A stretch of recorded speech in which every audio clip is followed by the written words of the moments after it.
የብአዴን ከፍተኛ ባለስልጣናት በፋኖ ኃይሎች ከበባ ውስጥ ገብተዋል። የአማራ ክልል ምክትል ርዕሰ መስተዳድር አቶ አብዱ ሁሴንን አጅቦ የተጓዘ ሰራዊት ላይ መብረቃዊ ጥቃት ተፈጽሟል። ጥቃቱን ተከትሎ የፋኖ ኃይሎች መካነ ሰላም ድረስ ዘልቀው መግባታቸው ተሰምቷል።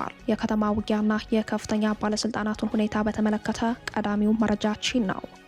በሌላ በኩል በሸዋ ቀጠና የፋኖ ኃይሎች የአገዛዙን ጦር አስፍቶ ይዞት የነበረውን ስትራቴጂክ ቦታ ሙሉ በሙሉ በማስለቀቅ ወሳኝ ቦታ መቆጣጠራቸውን አስታውቀዋል። በራያ ግንባር ደግሞ ከጠንካራ ውጊያ በኋላ የአገዛዙ ጦር በመፍረስ ላይ መሆኑ ተጠቁመዋል። ይህም ሌላኛው የግንባር መረጃችን ነው። ኢትዮጵያ በየዕለቱ ንጹሃን ሰዎች የሚገደሉባት የሚታገቱባት መንግስት አልባ ሀገር ሆና ቀጥላለች። በኦሮሚያ ሰሜን ሸዋ በተፈጸመው አስደንጋጭ ግድያ አባትና ልጅን ጨምሮ በርካታ ንጹሃን አማራዎች ሰለባ ሲሆኑ 6 ቀበሌ ቤቶች ሙሉ ለሙሉ ወድመዋል። የተረፈው ሀብትና ንብረት ደግሞ ተዘርፏል። ይደመጣል። የሱዳን የውክልና ጦርነት የኢትዮጵያ ግዛቶችን የጦር ሜዳው አካል አድርጎ በቀጠለበት በዚህ ጊዜ የሱዳን ብሔራዊ ጦር ከኢትዮጵያ የተነሳችውን ድሮን መቶ መጣሉን በይፋ አስታውቋል። የብልጽግናው አገዛዝ ለዚህ ጠንካራ ክስ የሚሰጠው ምላሽ እየተጠበቀ ቢሆንም እስካሁን ድምፁን አጥፍቷል። ለሰዓቱ የመረጥንላችሁ ቀጠናዊ መረጃችን ነው። ሰላም ጤና ይስጥልን ውድ የጣና ቲቪ ተከታታይ ቤተሰቦቻችን፣ አብራችሁን ስትቆዩ እነዚህንና ሌሎች ዝርዝር መረጃዎችን ታደምጣላችሁ። አክብሮታዊ ግብዣችንን በማስቀደም ወደ ሰዓቱ ዜናና መረጃዎቻችን እናምራለን። የፋኖ ኃይሎች የክልሉ ምክትል ርዕሰ መስተዳድር አቶ አብዱ ሁሴንን አጅቦት የተጓዘ ሰራዊት ላይ መብረቃዊ ጥቃት ሲፈጽሙ መካነ ሰላም ድረስ ዘልቀው መግባታቸው ተሰምተዋል። በፋኖ ኃይሎችና በአገዛዙ ጦር መካከል የሚካሄዱ አውደ ውጊያዎች አድማሱን አስፍቶ እንደቀጠለ ነው። በተለይም በወሎ ቤት አማራ ምዕራባዊ ቀጠናዎች አዳዲስ የውጊያ ግንባሮች መከፈታቸውን ከፋኖ ምንጮች ሰምተናል። የአፋብድ ወሎ ቤት አማራ ምኒልክ ዕዝ 105ኛ ኮር 29ኛ ክፍለ ጦር ፋኖች መካነ ሰላም ከተማ ዘልቀው በመግባት በከፈቱት ማጥቃት በአገዛዙ ጦር ላይ ከፍተኛ ሰብአዊና ወታደራዊ ቁሳዊ ውድመት ማድረሳቸውን የፋኖ ምንጮች ለጣና ዘጋቢ አረጋግጠዋል። ዛሬ ግንቦት 16 ቀን በመካነ ሰላም ከተማ የምርጫ ቅስቀሳ ለማድረግ ወደ ከተማው የገቡት የክልሉ ምክትል ርዕሰ መስተዳድር አቶ አብዱ ሁሴን የጥቃቱ ኢላማ መሆናቸውን የፋኖ ምንጮች ገልጸዋል። 2 መድፍ፣ 1 ቢኤም፣ 2 ዙ 23 እና 4 ሞርተር የታጠቀ ሜካናይዝድ ኃይል ስፍር ቁጥር ከሌለው በርካታ እግረኛ ወታደር ጋር ወደ መካነ ሰላም ይዘው የገቡት ያረጋ ከበደ ምክትል የሆኑት አቶ አብዱ ሁሴን በምዕራብ ወሎ ቀጠና የተከፈተ ባቸውን ማጥቃት በተመለከተ የግንባር ዘጋቢያችን የሚከተለውን መረጃ አድርሶናል። ሰላም ጤና ይስጥልን አድማጮች፣ እንደምንዋላችሁ። ወደ ሰዓቱ የግንባር መረጃዎች ስናመራ በዛሬው ዕለት በክልሉ ምክትል አስተዳዳሪ በአብዱ ሁሴን ላይ ያነጣጠረ ጥቃት የፋኖ ኃይሎች መፈጸማቸውን አሳውቀዋል። የክልሉ ምክትል አስተዳዳሪ አቶ አብዱ ሁሴን እንደዚሁም ሌሎች የክልል አመራሮች የደቡብ ወሎ ዞን አስተዳዳሪ አሊ መኮንን በጋራ በመሆን በመካነ ሰላም ከተማ የምርጫ ቅስቀሳ ለማድረግ እየተንቀሳቀሱ ባሉበት ሰዓት የአፋብን ምኒልክ ዕዝ በምዕራብ ወረዳዎች የሚንቀሳቀሰው ራሳሊ ኮር የ105ኛ ኮር የ29ኛ ክፍለ ጦር መካነ ሰላም ከተማ በመግባት ከባድ ጥቃት ሲያደርስባቸው ያገዛዙ ሰራዊትም በዙ 23 እና በሞርታር ሽፋን በመስጠት አብዱ ሁሴንን ለማስወጣት ሲሞክሩ በርካታ የንጹሃን ቤቶችን ማውደማቸውም ታውቋል። የፋኖ ኃይሎችም መካነ ሰላም ግማሽ ከተማን በመቆጣጠር እስካሁኑ ሰዓት ድረስ ውጊያ እያደረጉ ሲሆን መንገድ ላይ አጅቦ ለመውጣት በሚንቀሳቀስበት ሰዓት ደግሞ ገነቴ ከተማን የ71ኛ ክፍለ ጦር ማለትም የራሳሊ 71ኛ ክፍለ ጦር ሁለተኛ ሻለቃ ከተማዋን ሙሉ በሙሉ መቆጣጠር ከ15 በላይ ያገዛዙ ሰራዊትን በማስወገድ እንደዚሁም ከ10 በላይ የነፍስ ወከፍ ክላሽንኮቭ መሳሪያ በመማረክ ድል ተቀዳጅተዋል። ሙሉ አዳር ሌሊት በተካሄደው አውደ ውጊያ ከተማዋን የፋኖ ኃይሎች እስካሁኑ ሰዓት ድረስ የተቆጣጠሩ ሲሆን አብዱ ሁሴንም ከመካነ ሰላም በከፍተኛ አጀባ ወደ ጊምባ ለማምለጥ በሚሞክርበት ሰዓት መንገድ ላይም የሳጅን አባናደው አሊ ክፍለ ጦር ማለትም የ71ኛ ክፍለ ጦር በአሁኑ ሰዓት ውጊያ እያደረጉ ባለበት ሰዓት እንግዲህ አገዛዙም ከደሴና ከጊምባ ከፍተኛ ኃይል በመጨመር የአብዱ ሁሴንን እንደዚሁም ሌሎች ከፍተኛ አመራሮችን ለማስወጣት ትልቅ ትግል እየተደረገ ይገኛል። በአካባቢው ከባድ ውጥረት ነግሶ ይህ ዜና እየተጠናከረ ባለበት ሰዓት ከባድ ውጥረት የነገሰ ሲሆን የፋኖ ኃይሎችን በአገዛዙ ላይ ድል እየተቀዳጁ መሆኑን በግንባር መረጃቸው ላይ አመላክተዋል። የአፋብን ምኒልክ ዕዝ 105ኛ ኮር የህዝብ ግንኙነት ለጣቢያችን ባደረሰልን መረጃ መሰረት እስካሁኑ ሰዓት ድረስ ከ25 በላይ ያገዛዙ ጥምር ጦር መወገዳቸውንና በርካታ የነፍስ ወከፍ መሳሪያ መማረካቸውንም ገልጸውልናል። ሙሉ ዝርዝር መረጃዎችን በሚቀጥለው የዜና ወጃችን ይዘን እንመጣለን። ተስፋዬ ልሳኑ ነኝ ከዛው ከትግሉ ሜዳ። አድማጭ ተመልካቾቻችን ይህ ዜና እየተጠናቀረ በነበረበት ዛሬ ግንቦት 16 ቀን እኩለ ቀን ላይ የፋኖ ኃይሎችና የአገዛዙ ጦር በመካነ ሰላም ከተማ በውጊያ ላይ ሲሆን የአፋብን ወሎ ቤት አማራ ምኒልክ ዕዝ 105ኛ ኮር 29ኛ ክፍለ ጦር አመዛኙን የከተማውን ክፍል የተቆጣጠረ ሲሆን በተለይም ሶዬ ክፍለ ከተማ በተባለው የከተማው ክፍል በርካታ አስከሬን እንደወደቀ የዓይን እማኞች ለጣና ዘጋቢ አረጋግጠዋል። የአማራ ክልልና የደቡብ ወሎ ዞን ከፍተኛ አመራሮች ወደ መካነ ሰላም ከተማ ማምራታቸውን ተከትሎ የተከፈተው ውጊያ የአገዛዙን የምርጫ ቅስቀሳ መርሃ ግብር ሙሉ በሙሉ ያሰረዘ ከመሆኑ በላይ በርካታ ሰብአዊ ጉዳት የተመዘገበበት እንደሆነ ነው የተሰማው። የአማራ ክልል ምክትል ርዕሰ መስተዳድር አቶ አብዱ ሁሴን ከዚህ ቀደም በዚሁ የወሎ ቤት አማራ ከመቄት ጋሸና መስመር በፋኖ ኃይሎች ጥቃት ተሰንዝሮባቸው በአጃቢ ሰራዊቱ ላይ ጉዳት መመዝገቡ ይታወሳል። ባለስልጣኑ ላይ የአሁኑ ጥቃት አንድ ወር ባልሞላ ልዩነት ለሁለተኛ ጊዜ የተከፈተ መሆኑ ነው የታወቀው። የክልሉ ምክትል ርዕሰ መስተዳድር አብዱ ሁሴን ከዚህ ጥቃት ለጥቂት ቢያመልጡም የክትትል መረባችን ውስጥ ናቸው ሲሉ ያሳወቁት የፋኖ ምንጮች በመካነ ሰላም በማለዳው የተፈጸመውን መብረቃዊ ጥቃት ተከትሎ ባለስልጣናቱ ራሳቸውን ለመደበቅ መሸሸታቸውን ነው የገለጹት። ይህ በእንዲህ እንዳለም በሸዋ ቀጠና የፋኖ ኃይሎች የአገዛዙ ጦር አስፍቶ ይዞት የነበረውን ስትራቴጂክ ቦታ ሙሉ በሙሉ በማስለቀቅ ወሳኝ ቦታ መቆጣጠራቸው ተሰምተዋል። አፋብን ሸዋ ጠቅላይ ግዛት አሳምነው ዕዝ ከሰም 2ኛ ኮር 4ኛ ክፍለ ጦር መመስረቱ ይፋ በተደረገበት ዕለት መሐመድ ቢሆነኝ ኮር ደጃዝማች ተሰማ እርግጤ ክፍለ ጦር በሸዋሮቢት ከፍተኛ ወታደራዊ ድል ቀንቶታል። ክፍለ ጦሩ በሸዋሮቢት ከተማ 06 ቀበሌ ከአገዛዙ ጦር ጋር 2 ቀናት ተዋግተዋል። በውጊያውም ድል ሲቀናው የአገዛዙ ጦር ደግሞ ከባድ ኪሳራ አስተናግዷል ያሉት የፋኖ ምንጮች የደጃዝማች ተሰማ እርግጤ ክፍለ ጦር 2 ቀን ሙሉ በመከላከልና በመልሶ ማጥቃት ሲፋለም ቆይቶ በመጨረሻም የአገዛዙን ጦር አስፍቶ ይዞት የነበረውን ስትራቴጂክ ቦታ ሙሉ በሙሉ በማስለቀቅ ወሳኝ ቦታ መቆጣጠሩን የፋኖ ምንጮች ለጣና አረጋግጠዋል። በሌላ በኩል ከሰም 2ኛ ኮር በምስረታና በአደረጃጀት አድማሱን በማስፋት ጸሐፊ ትእዛዝ አክሊሉ ሀብተወልድ የተሰኘ አዲስ ክፍለ ጦር ማቋቋሙን ኮሩ አስታውቋል። በሌላ የግንባር መረጃችንም በራያ ግንባር ሰሞነኛ ውጊያ የአገዛዙ ጦር ከደረሰበት ሰብአዊና ቁሳዊ ኪሳራ ባለፈ ጦሩ እየፈራረሰ መሆኑ ተሰምተዋል። የአፋብን ምኒልክ ዕዝ አርበኞች በራያ ግንባር የወሰዱትን የተቀናጀ እርምጃ ተከትሎ የብልጽግና ጦር በይፋ በመፍረስ ሂደት ላይ መሆኑን የፋኖ ምንጮች አረጋግጠዋል። ራያ ቆቦ ጠንካራ ውጊያ ከተካሄደ በኋላ የ58ኛ ክፍለ ጦር አባላት አገዛዙን በመቃወም ከነሙሉ ትጥቃቸው በምኒልክ ዕዝ 12ኛ ክፍለ ጦርን እንደተቀላቀሉ እዙ በግንባር መረጃው ላይ አመላክተዋል። የተቀላቀሉት የሰራዊቱ አባላት በአገዛዙ ሰራዊት ውስጥ ከፍተኛ አለመተማመን፣ መጠራጠርና የዘር ተኮር አድሎ እየተባባሰ መምጣቱን አስረድተዋል። በሰራዊቱ ውስጥ ብቃት ሳይኖራቸው በኮታ ምደባ የሚሾሙ የካድሬ ወታደራዊ መሪዎች አሉ ያሉት ኮብላዮቹ ይህ አሰራር ሌሎች የሰራዊቱን አባላት የሀገር ባለቤትነት ስሜት እንደገፈፈና በስርዓቱ ላይ ከፍተኛ ጥላቻ እንደፈጠረ በምሬት ተናግረዋል። የ58ኛ ክፍለ ጦር አባላት በሰጡት የአይን ምስክርነት መሰረት ሰራዊቱ በአማራ ላይ የተከፈተውን ጦርነት አያምንበትም፣ የግዳይ ስምሪቶችም በጥርነፋ የሚካሄዱ ናቸው፣ ከሰራዊቱ ስምሪት ለመውጣት መሞከር ወታደራዊ እርምጃ ያስወስዳል ያሉት ኮብላዮች የሰሞኑን ጠንካራ ውጊያ እንደ ድል በመጠቀም ፋኖን መቀላቀላቸውን አስታውቀዋል። በአማራ ክልል ራሳቸውን የሚያጠፉ ወገኖች ቁጥራቸው በመጨመር ላይ ነው ተባለ። የብልጽግናው አገዛዝ በአማራ ሕዝብ ላይ የከፈተውን ጦርነት ተከትሎ ሕዝቡ በርካታ ማህበራዊ ቀውሶችን በማስተናገድ ላይ ይገኛል። ጦርነቱ አካላዊ ብቻ ሳይሆን ኢኮኖሚያዊ በመሆኑ ከጥይት የተረፈው ሕዝብ በኢኮኖሚ ድቀት የተነሳ ህይወቱን መምራት የማይችልበት ደረጃ ላይ ደርሰዋል። ይህንን ተከትሎ በርካታ ወገኖች በተስፋ መቁረጥ ውስጥ ራሳቸውን በማጥፋት ላይ ይገኛሉ። ከዚህ ቀደም በባህር ዳር ከተማ የፈለገ ህይወት አጠቃላይ ስፔሻላይዝድ ሆስፒታል እንዳሳወቀው በሆስፒታሉ ሪከርድ መሰረት በ9 ወራት ውስጥ 176 ሰዎች ራሳቸውን ማጥፋታቸውን መግለጹ ይታወሳል። በአሁኑ ሰዓት በክልሉ በሚገኙ የተለያዩ ሆስፒታሎች፣ ጤና ጣቢያዎች በርካታ ዜጎች ራሳቸውን አጥፍተው አስክሬናቸው ወደ ሕክምና ማዕከላት እንደሚወሰድ ነው የተሰማው። እንደ ሕክምና ባለሙያዎች ማብራሪያ ራሳቸውን የሚያጠፉ ወጣቶች ቁጥር ከጊዜ ወደ ጊዜ እየተበራከተ መጥቷል። በየሆስፒታሉ በየቀኑ አንድ ራሱን የሚያጠፋ ወጣት ወደ ሕክምና ማዕከላት ይመጣል የሚሉት ባለሙያዎች አብዛኞቹ ራሳቸውን የሚያጠፉት ወጣቶች ሲሆኑ ራሳቸውን ለመጉዳት የሚጠቀሙት ለበረሮና ላይጥ ማጥፊያ ተብሎ የሚሸጠውን ጸረ ተባይ መድኃኒት እንደሆነ ከህክምና ክትትል መረጃቸው ይገልጻሉ። ባለሙያዎቹ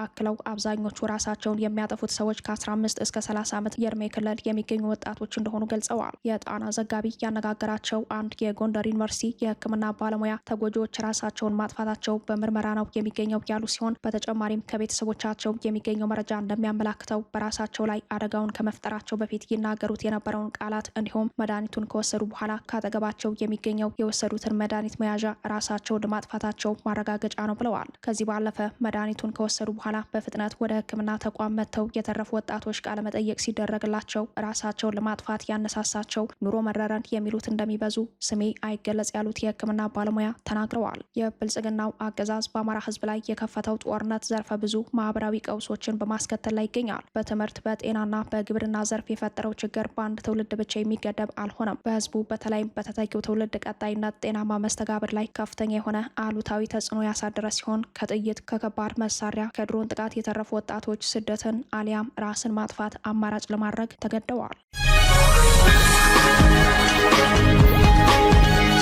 የሱዳን ብሔራዊ ጦር ከኢትዮጵያ የተነሳችውን ድሮን መቶ መጣሉን በይፋ አስታወቀ። በጀነራል አልቡርሃን የሚመራው የሱዳን ብሔራዊ ጦር በትናንትናው ዕለት ግንቦት 15 ቀን ረፋር ላይ በብሉ ናይል ግዛት ዳማዚን ከተማ በሚገኝ ወታደራዊ ካምፕ ላይ ተከታታይ የድሮን ጥቃት ማስተናገዱን መዘገባችን ይታወሳል። በዕለቱ የሱዳን ብሔራዊ ጦር ከኢትዮጵያ አቅጣጫ እንደተነሳች የተነገረላትን አንደኛዋን ድሮን መቶ መጣሉን ከሰዓት በኋላ በይፋ አስታውቋል። የብልጽግናው አገዛዝ ለዚህኛው ጠንካራ ክስ የዜና እስከተጠናቀረበት ሰዓት ድረስ ምላሽ አልሰጠም።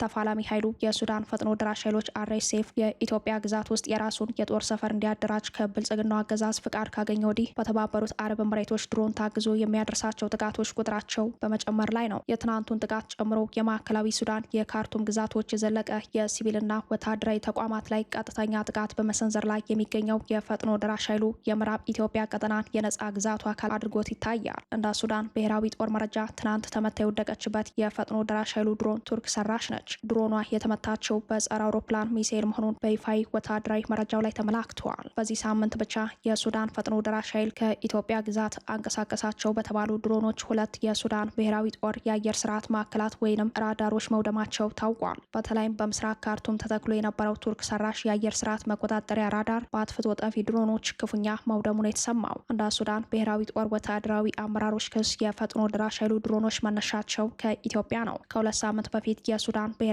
ጦር ከኢትዮጵያ ግዛት የተነሱ ድሮኖች የካርቱም አየር ማረፊያን አጥቅተዋል ሲል ላቀረበው ክስ ግብጽ ይፋዊ የዲፕሎማሲ ድጋፍ በመስጠት የሱዳንን ክስ መቀላቀሉ አይዘነጋም። የግብጽ የውጭ ጉዳይ ሚኒስተር ባወጣው መግለጫ ከጎረቤት ሀገራት ግዛት የሚሰነዘሩ ጥቃቶች እየጨመሩ መምጣታቸው የሱዳንን ሉዓላዊነት የሚጥስና የቀጠናውን ደህንነት አደጋ ላይ የሚጥል ነው ሲል የብልጽግናውን አገዛዝ በተዘዋዋሪ መንገድ የሚወቅስ ጠንከር ያለ መግለጫ ካወጣ በኋላ ክሶች አሁንም ቅርጻቸውን በመቀያየር እንደቀጠሉ ነው። የብልጽግናው አገዛዝ በበኩሉ የሱዳንን ክስ መሰረተ ቢስ ሲል ማጣጣሉ የሚታወስ ቢሆንም የሱዳን የውክልና ጦርነት ወደ ኢትዮጵያ ግዛት ተስቦ ለመግባቱ አገዛዙም ቀጥተኛ ተሳትፎ እያደረገበት ለመሆኑ ሮይተርስን ጨምሮ ተከታታይ ዓለም አቀፍ የምርመራ ዘገባ ሪፖርቶች አረጋግጠዋል። በተመሳሳይ ሁኔታ የጀነራል አልቡርሃን ጦር በቤንሻንጉል ጉሙዝ ክልል የድሮን ጥቃቶችን በተከታታይ ሲፈጽም የቆየ ሲሆን በተለይም የድንበር ከተማዋ ኩርሙክና ገባ ብሎ የሚገኘው ሸርቆሌ የሚባለው ቦታ የጥቃት ኢላማ ሆነው እንደከረሙ በተከታታይ ዘገባዎቻችን መረጃውን ማድረሳችን ይታወሳል።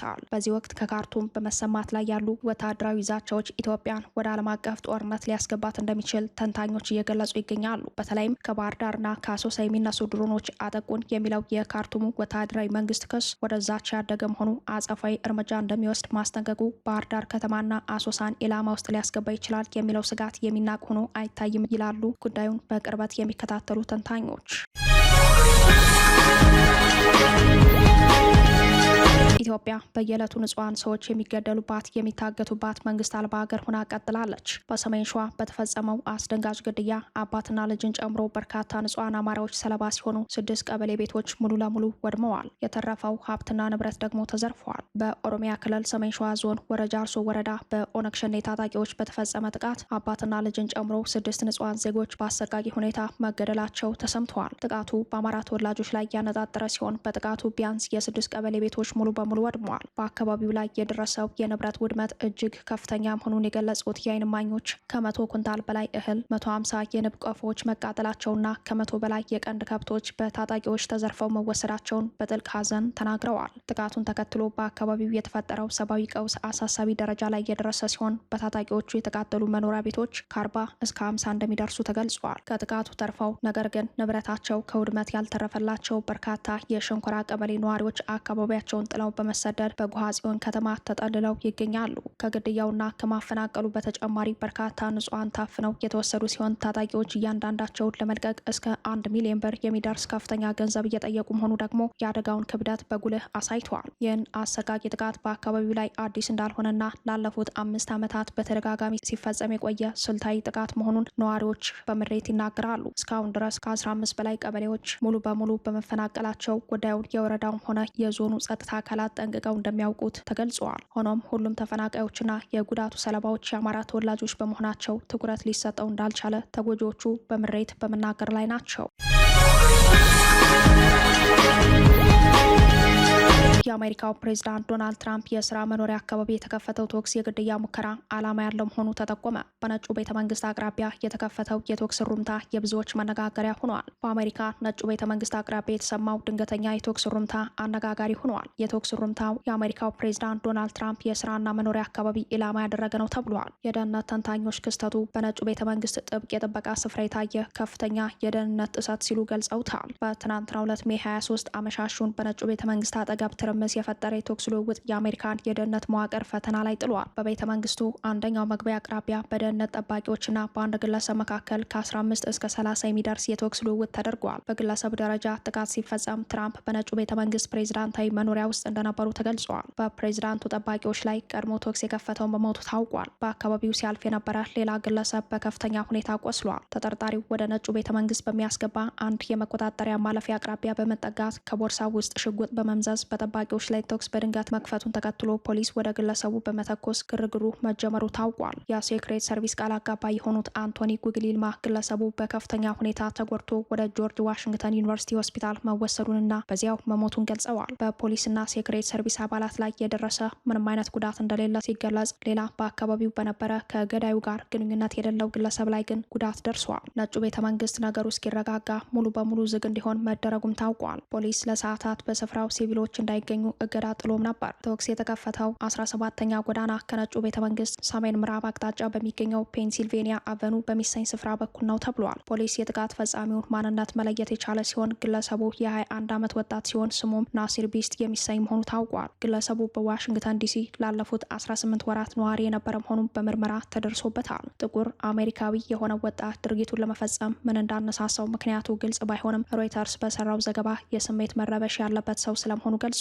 ግለሰቡ በአካባቢው ፖሊስና በሴክሬት ሰርቪስ ከዚህ ቀደም ስጋት ከሚፈጥሩ ወይም ክትትል ከሚፈልጉ ግለሰቦች መካከል አንዱ ሆኖ የሚታወቅ ሲሆን ፍቃድ ሳይኖረው ወደ ነጩ ቤተ መንግስት ለመግባት ከዚህ ቀደም ከዓመት በፊት ሙከራ አድርጎ ታስሮ ችሎት ቀርቦ ነበር። ችሎቱ ወደ ቤተ መንግስት እንዳይጠጋ የርቀት ገደብ ያስቀመጠበት ሰው ነበር። በ2025 ወደ ነጩ ቤተ መንግስት ያለ ፍቃድ ለመግባት በሞከረበት ጊዜ ፖሊስ ያስቆመው እኔ ኢየሱስ ክርስቶስ ነኝ ሲል መናገሩንም የፍርድ ቤት ሪከርድ ማመልከቱን የሮይተርስ ዘገባ አመላክቷል። ግለሰቡ የአእምሮ ችግር ሳይኖርበት እንዳልቀረም ተጠርጥሯል። ፕሬዚዳንት ትራምፕ ከተቃጣው ጥቃት በኋላ በራሳቸው ትሩዝ ሶሻል ማህበራዊ ገጽ ስለ ጉዳዩ አስተያየት የሰጡ ሲሆን የጸጥታ አካላትን አድንቀዋል፣ ፈጣንና ሙያዊ መልስ ሰጥተዋል ብለዋል። ጥቃት ፈጻሚውን ግለሰብ አስመልክተው የአመፅ ታሪክ ያለው በሀገራችን ተወዳጁ ሲሉ የገለጹትን ነጩ ቤተ መንግስት ላይ ልዩ ልክፍት ያለው ሰው ነው ሲሉም ገልጸውታል። ክቡራትና ክቡራን ቤተሰቦቻችን ለሰዓቱ የተሰናዱት መረጃዎቻችን የተከታተሏቸዋቸውን ይመስሉ ነበር። አብራችሁን ስለቆያችሁ ልባዊ ምስጋናችን ይድረሳችሁ እያለን የጣና ቲቪ ወቅታዊ ዜናዎች፣ ትንታኔዎችና ልዩ ልዩ ፕሮግራሞች እንዲደርሷችሁ ቻናላችን ሰብስክራይብ በማድረግ ቤተሰብ ሆኑ። በተሳትፎ የትግል ሚዲያው እንዲያጠናክሩ ጥሪያችን እናቀርባለን። ጣና ቲቪ ከሀቅ ጋር